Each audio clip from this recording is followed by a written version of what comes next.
For the past year or so, I've been using the 1x20 method. So there's some new concepts and things I've learned from other coaches using it and with my own time using it. So I usually start off the workout if I'm doing it or if athletes, and you just do a normal warm up. So I did like some ankle foot stuff on that foam roller, and then rolled it out with a tennis or a baseball.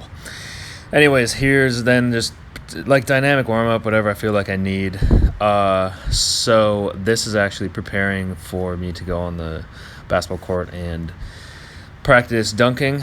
So one of the benefits of the 1x20 method is if you build it up slowly, like I'm going to show here, you can actually do more of the specific technique or tactic practice in your sport without being excessively sore. So anyways, I did all that dynamic warm-up and then just some layups, and here I do some sprints, and I'm actually trying David Weck has a Weck method where he says to have the head over the foot when you run. So like if the left foot is down, your head should be right over it. So I tried that there on my last 3 sprints, and it looks kind of weird, but actually feels better. So then I did probably 20 minutes of just playing around and trying to get some good dunks in. And today wasn't that good because I didn't eat the best the night before. Probably that I might have been a little bit heavier or something because there's a lot of variables. But yeah, so I did all this technique practice because there's no tactics to that. And then here is the 1x20 that I used for that day. And actually, this is the first time I used it in a long time. So I just did one set of 10, which is what I recommend you do when you first start it, and actually do less exercises. So instead of the goblet squat, I did a Zercher squat, and if you see my hips are kind of directly under my hips, which is something that Jeff Moyer uses at DC Sports Training in Pittsburgh.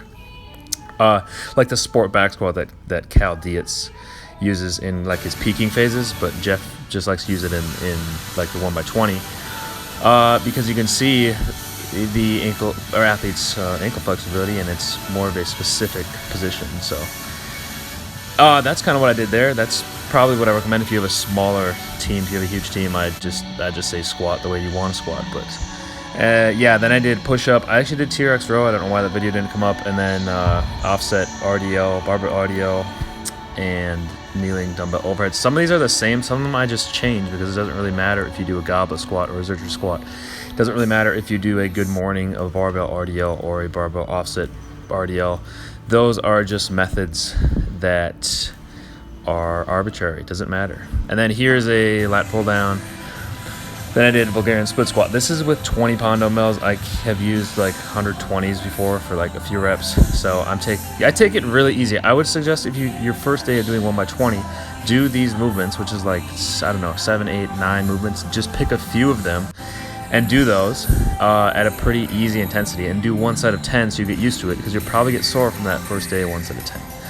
Then you can hop into the program and add more exercises with time. So like, I don't know, I have 20 plus in the program. You can start out with 7, like the big major joint ones, and then add some more in with time. So this is the back extension where I actually do a leg curl. That's actually something Jeff Moyer does as well, to actually get the hamstring in both actions instead of just like the Nordic curl where it's just like a knee flexion deal. Yeah, belly breathing, and then I was done.